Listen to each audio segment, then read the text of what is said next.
architect of the sector deal, which has energised the sector and beyond. What would you say are the key learnings from that experience?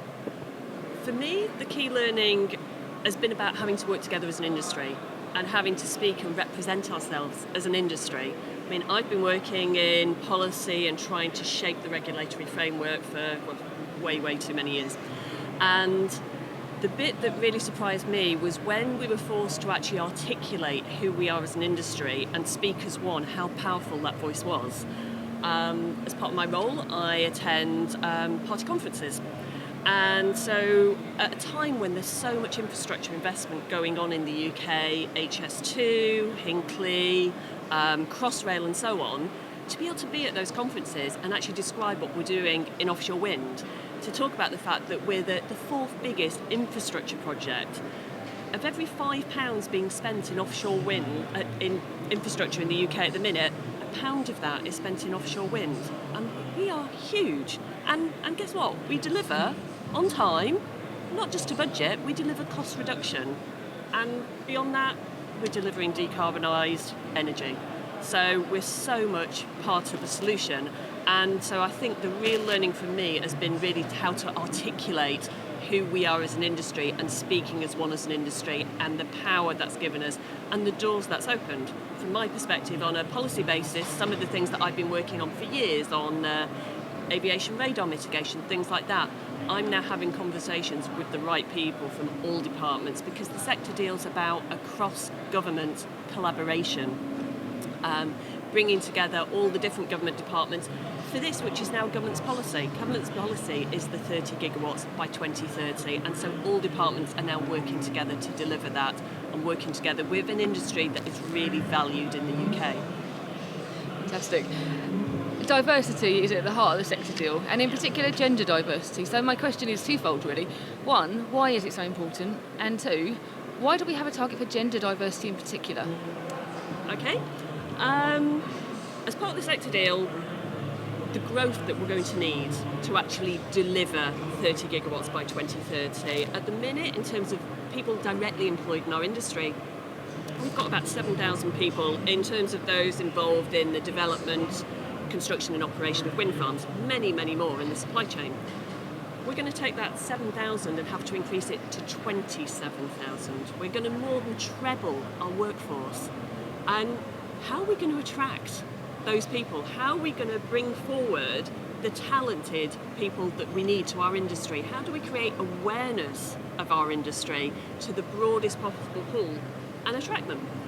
And yeah, I must admit, you look at some of the documentation around the sector deal and some of the images in there were chosen quite specifically. I think I'd challenge you to try and find a picture of a white man working in our industry. Because quite honestly, we attract them. They know who we are and they can visualise themselves working in our industry. So now we've got to broaden that scope. We've got to reach out to a much wider audience. And so, I mean, just bearing in mind that when you're a child, you're asked at the age of 10 or the age of 12, what do you want to be when you grow up?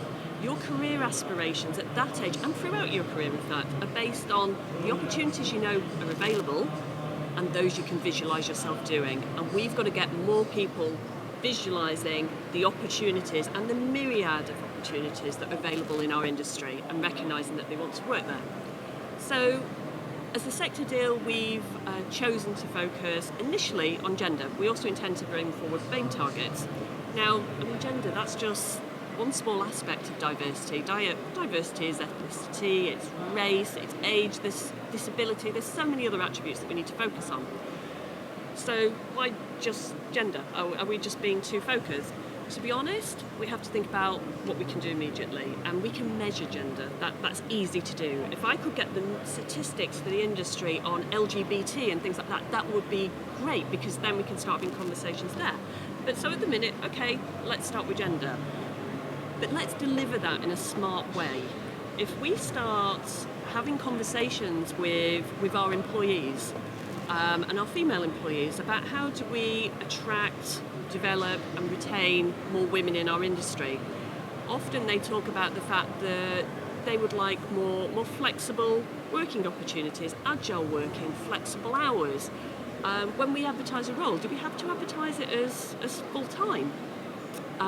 Do we have to advertise that it must have absolute global relocation potential?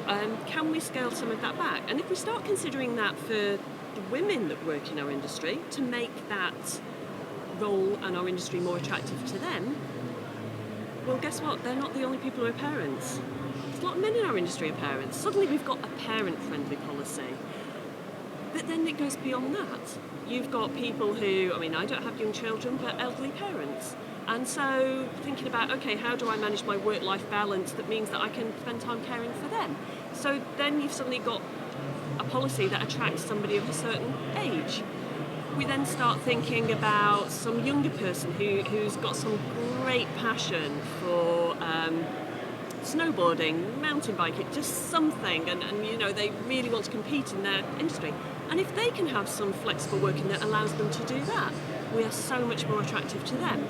And then we take that to religion and ethnicity. I mean, we have Muslim people working for us, and when you think about when they're fasting through Ramadan, they need those flexible, agile working. So all of a sudden, we've taken this initiative that was aimed at women, and we're doing this initiative because we can measure it, and then we start evolving that and creating policies that just work right across creating an inclusive culture.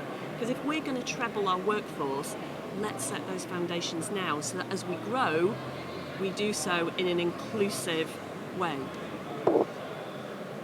I completely understand what you're saying about starting with gender and moving on, but the challenge with gender diversity targets is it not just another form of discrimination? Personally speaking, for years I resisted any form of positive discrimination. I mean, I didn't need it. I could stand on my own 2 feet. I wasn't going to get the job because I was a woman. I was going to get the job because I'm right for the woman. But at the same time, perhaps we do need to level the playing field. Perhaps we do need to start promoting, creating role models so that then more girls can visualise themselves coming into our industry. I mean, at the minute, we've got 16% females in our industry. We need to have that target to get it up to 33%, to create those role models, to create that focus on how we deliver it. So, okay, maybe somewhat reluctantly, I am now a convert to those targets, and having something that perhaps tilts the playing field maybe back to a level position and seeing it that way, because by doing that, like I say, that's how we're going to deliver those changes and that focus on what needs to be done. Thank you very much.